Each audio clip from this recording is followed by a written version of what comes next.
3 years. That's how long Cairo had been away from the game, and it was enough time for the underworld to forget what he truly was. It was also enough time for someone who'd never forget to plot his complete annihilation. The community centre buzzed with life that Tuesday evening. Children laughed in the tutoring rooms. Women attended counselling sessions. Cairo watched from the window of his office, Simone beside him, as lives were being rebuilt, futures being rewritten. She squeezed his hand. It's beautiful, isn't it? What we've created. Cairo nodded, completely unaware that in that moment 3 blocks away, his oldest and most trusted friend was planning to burn it all to ash. His name was Dai Sung. For 15 years, he'd stood at Cairo's right hand. He was there during the rise, during the consolidation of power, during every violent ascension to dominance. Dae Sung had killed for Cairo, bled for Cairo, built an empire alongside him. They were brothers in everything but blood. And that was precisely why Cairo never saw the poison growing in Dae Sung's heart. 3 years of watching Cairo play community organizer had done something to Dae Sung that violence never could. It had broken his faith. Not in the MAFIA, but in Cairo. The king he'd served had become something unrecognizable. Weak, distracted, completely consumed by a woman. And worse, everyone knew it. The underworld had fragmented. New players were making moves, territory was shifting, and Cairo wasn't fighting back. He was building schools. But that wasn't what truly destroyed Dae Sung's loyalty. It was the moment he saw Simone. It happened at a community event, a gala to raise funds for the youth centre. Simone glided through the room in a dress that seemed to be woven from moonlight itself, and when she laughed at something someone said, her entire face transformed into something so radiant, so alive, that Dae Sung felt something crack open inside his chest. He'd spent 15 years standing in Cairo's shadow, content to be the second, the loyal soldier, the right hand. But one look at Simone and every ounce of that contentment evaporated like smoke. She was everything he'd never allowed himself to want. Beauty, yes, but more than that. Purpose, vision, the ability to make people believe in something better. She had remade Cairo into a different man, and Dae Sung realized in that moment that he would never be the one to remake anyone. He would always be in someone's shadow. Always be the tool instead of the wielder. Always be second. That night, Dae Sung made a decision that would reshape everything. He would take what Cairo loved most. Not to hurt him, though that would be a beautiful side effect, but to prove that he could be more than a soldier. He could be a king. He could have what Cairo had. He could have her. The seduction was calculated and patient. Dae Sung began appearing at community events, always helpful, always present, always watching Simone with eyes that had learned to hide their hunger. He volunteered at the centre. He donated anonymously to her programs. He positioned himself as someone genuinely reformed, genuinely changed by the work they were doing. Simone, who saw the good in people, began to trust him. Cairo noticed none of it. Or rather, he noticed Dae Sung more frequently around their lives, but it didn't trigger alarm. Dae Sung was family. Dae Sung was loyal. Dae Sung was the one consistent person from his old life who'd accepted the transformation without bitterness. That was Cairo's blind spot, the assumption that loyalty once earned couldn't be corrupted. 6 months into Dae Sung's plan, he made his move. He invited Simone to a private art exhibition, a show featuring pieces from emerging Korean artists that he claimed would be perfect for her gallery to showcase. Cairo was away that evening, finalizing a legitimate business venture, a hotel chain he was investing in to further legitimize his wealth. Simone went alone. The gallery was empty except for Dae Sung. The moment she realized it, something in her chest tightened. "Where are the other people?" she asked, her voice maintaining its calm exterior even as her instincts screamed. Dae Sung smiled, a smile she'd never seen before. It was predatory. There are no other people, Simone. There's only ever been you and me in this equation. I just had to wait for you to understand that. Simone moved toward the door. Dae-sung didn't try to stop her physically. He just spoke, and his words were worse than any lock. Do you know what I've sacrificed? 15 years standing beside a man who treated me like a tool. 15 years of blood, of violence, of becoming a monster so he could be a king.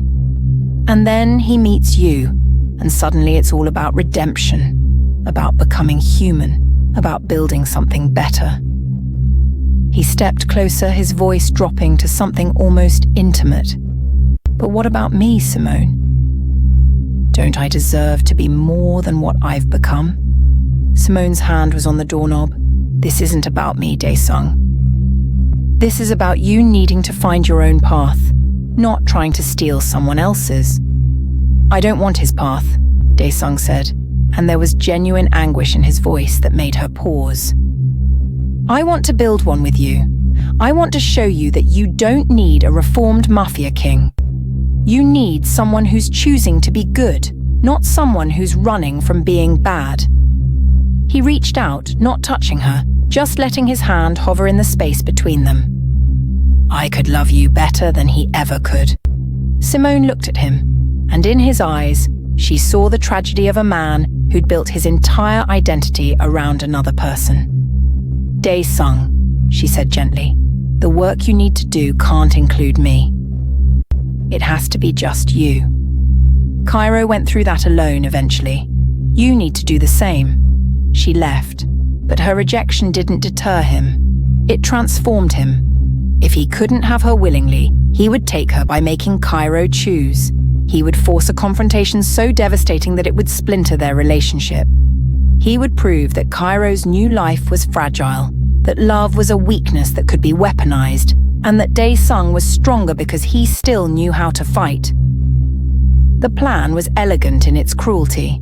Dae-sung contacted every rival faction, every enemy Cairo had made over decades.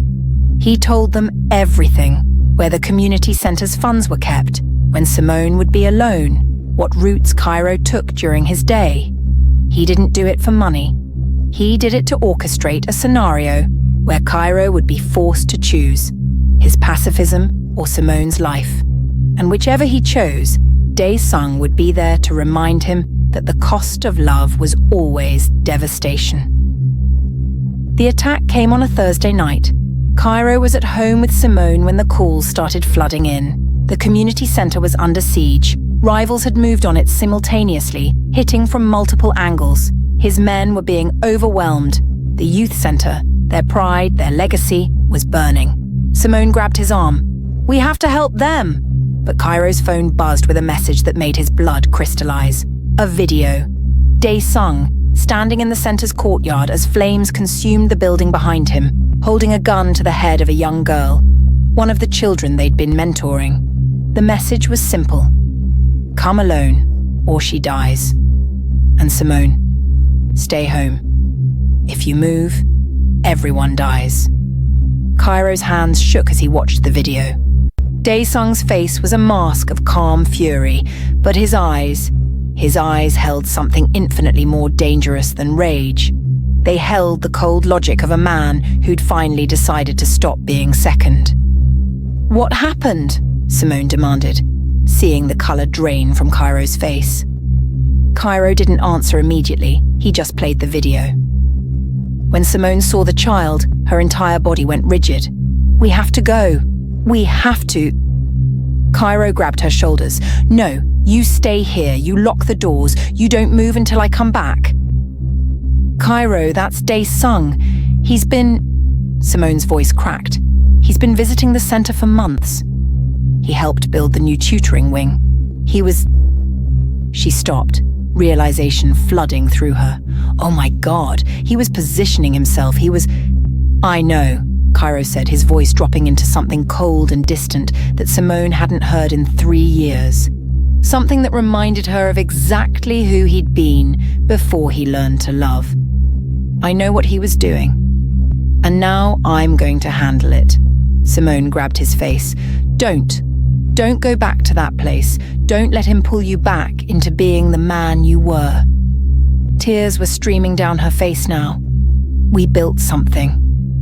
We built something real, and he's trying to destroy it by destroying you. Cairo looked at her, and for a moment she saw the war playing out behind his eyes. The man he'd become versus the man he'd been. The king versus the human. The lover versus the killer. Then he kissed her forehead, and when he pulled away, his expression had settled into something final. I love you. Never doubt that. But right now, that little girl needs something that love can't provide. She needs me to be exactly what I was trained to be.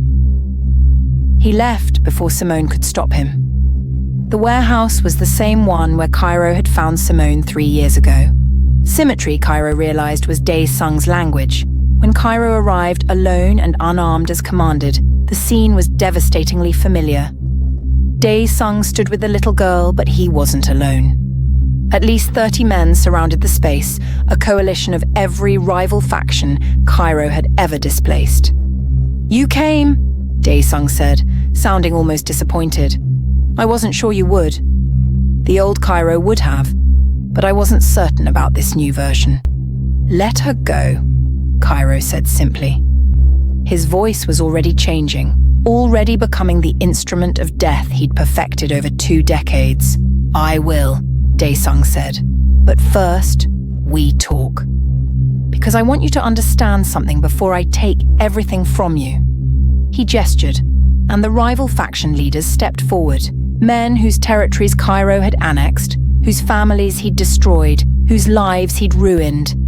These men represent every person you've ever hurt, every empire you've crushed, every dream you've murdered, and they've all agreed to something. They want to see if the reformed Mafia king can actually reform, or if he's just a predator in different clothing. Cairo's jaw tightened. This isn't about them, and we both know it. No, Dae Sung admitted, almost sadly. It's about me showing you that your love is a liability. That, Simone, makes you weak. That everything you've built is sand, and I'm the tide. He lowered the gun slightly. Here's what's going to happen. These men are going to take you. They're going to do to you what you did to them. And when they're finished, they're going to go to your woman and do the same. And you're going to lie there, helpless, understanding finally what it means to lose everything. Cairo felt something inside him shatter, not in fear, but in a kind of terrible clarity. Dae Sung wasn't trying to fight him. He was trying to break him. And the most devastating part was that it was working. Because Cairo understood now, his transformation into a man capable of love had also made him capable of genuine terror. He was terrified for Simone, absolutely petrified in a way he'd never been terrified for himself. But I'm merciful, Dae Sung continued. More merciful than you ever were, so I'll give you a choice. You can fight, you can probably kill me. You might even kill some of these men. You might survive, but Simone won't. I have men at your home right now. The moment you make a move toward violence, they have orders to execute her. Dae Sung's smile was the cruelest thing Cairo had ever seen. So, what do you choose, King? Do you save your pride or save your queen? The warehouse went absolutely silent. Cairo looked at the little girl in Dae Sung's grip, then at the 30 armed men surrounding them, then at Dae Sung himself. This man who'd been his brother, his soldier, his shadow for 15 years. And in that moment, Cairo experienced something he'd been running from his entire life. Absolute powerlessness. Not because he lacked the capability to kill everyone in that room, but because every choice led to devastation. Fight, and Simone dies. Surrender, and Simone dies. There was no winning move. There was only the terrible realization that love, true love, was the ultimate vulnerability. Dae Sung saw the moment Cairo understood this, and his face transformed into something almost transcendent. This is what I've learned, Dae-sung whispered. Being good isn't stronger than being ruthless. It's weaker. It's so much weaker. And I finally understand why. Then, without warning, the warehouse exploded into chaos. Gunfire erupted from every angle, but not from Dae-sung's men. From above, from the rafters, from hidden positions. Cairo's most loyal soldiers, the ones who'd refused to abandon him even when he abandoned the life, had infiltrated the warehouse. What followed was a firefight so intense, so violent, that it seemed to rewrite the laws of physics.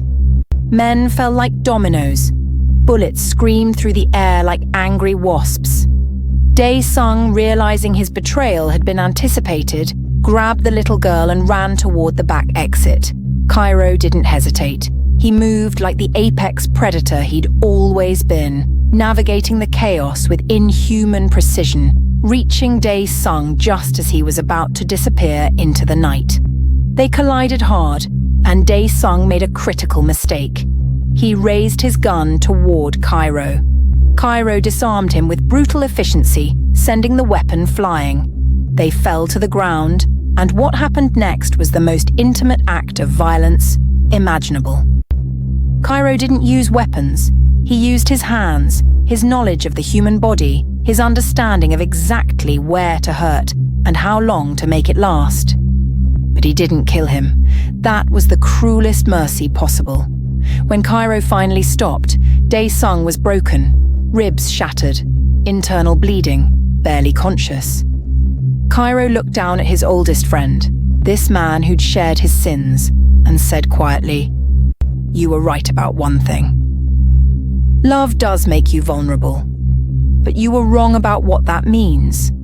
It doesn't make you weak. It makes you capable of things you never were before." He left Dae-sung there, bleeding into the concrete, and carried the little girl back toward the light. The drive home felt like it took 1,000 years. When Cairo finally arrived at his penthouse, his hands were shaking. He'd killed men in the past hour. He'd reverted to the violence he'd spent 3 years trying to transcend. And he'd done it without a single moment of hesitation. All of that training, all of that control, it was still there, waiting inside him like a coiled snake. Simone was waiting at the door, tears streaming down her face, relief and terror warring in her expression. "Is she—" Cairo nodded. "She's safe. She's at the hospital. Medical team is with her." Simone collapsed into his arms and Cairo held her, feeling the weight of what he'd just become settle onto his shoulders like a crown he'd thought he'd finally removed. "I killed them," Cairo whispered into her hair. "I went back to being exactly what I was before. The moment it mattered, I became the monster again." Simone pulled back to look at him. "You saved her." Cairo shook his head.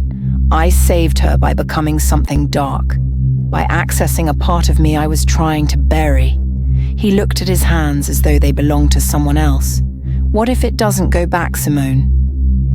What if I just woke up something that was only sleeping?" Simone took his face in her hands, forcing him to meet her eyes. "Then, we deal with it. Together.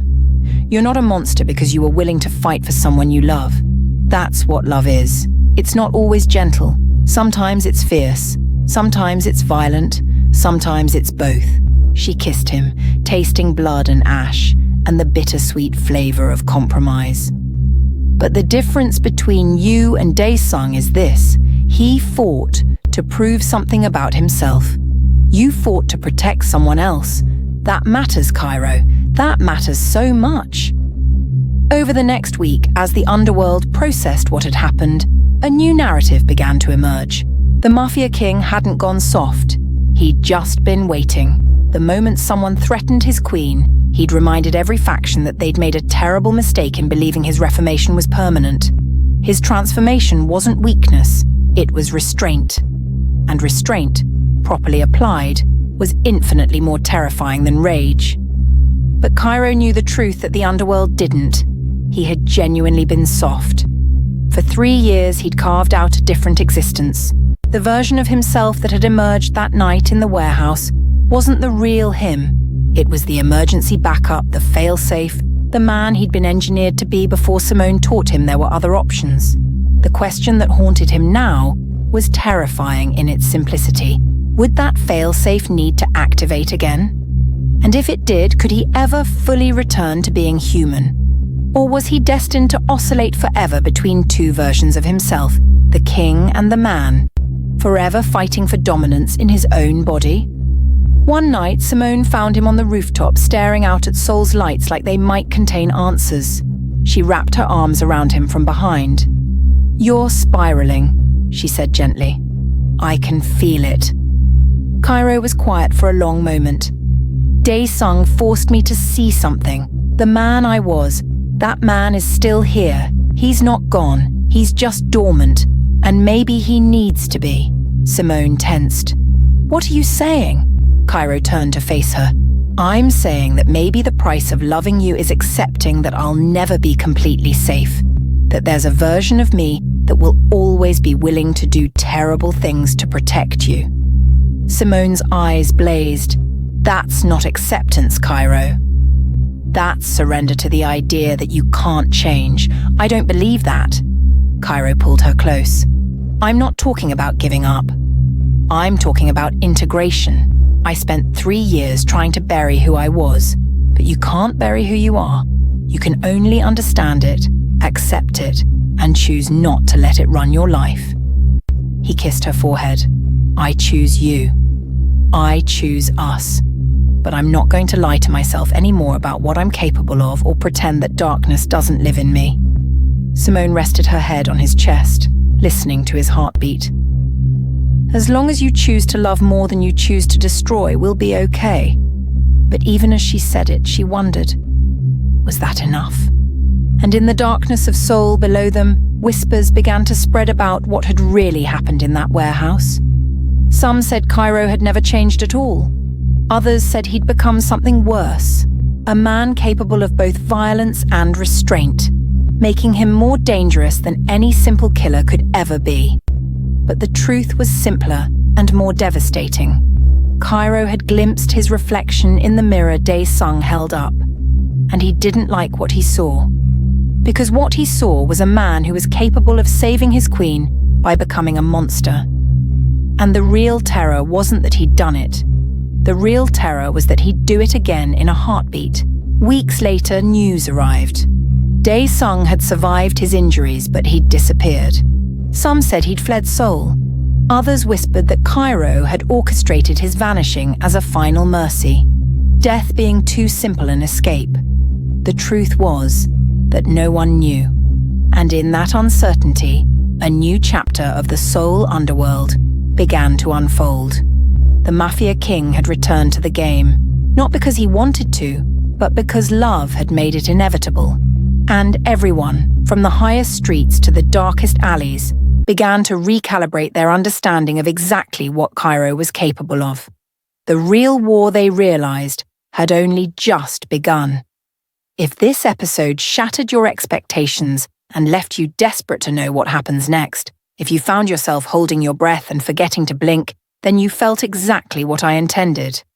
Like, comment, share, and subscribe, because Cairo and Simone's story is far from over, and the best betrayals are only the beginning. The real darkness hasn't even arrived yet.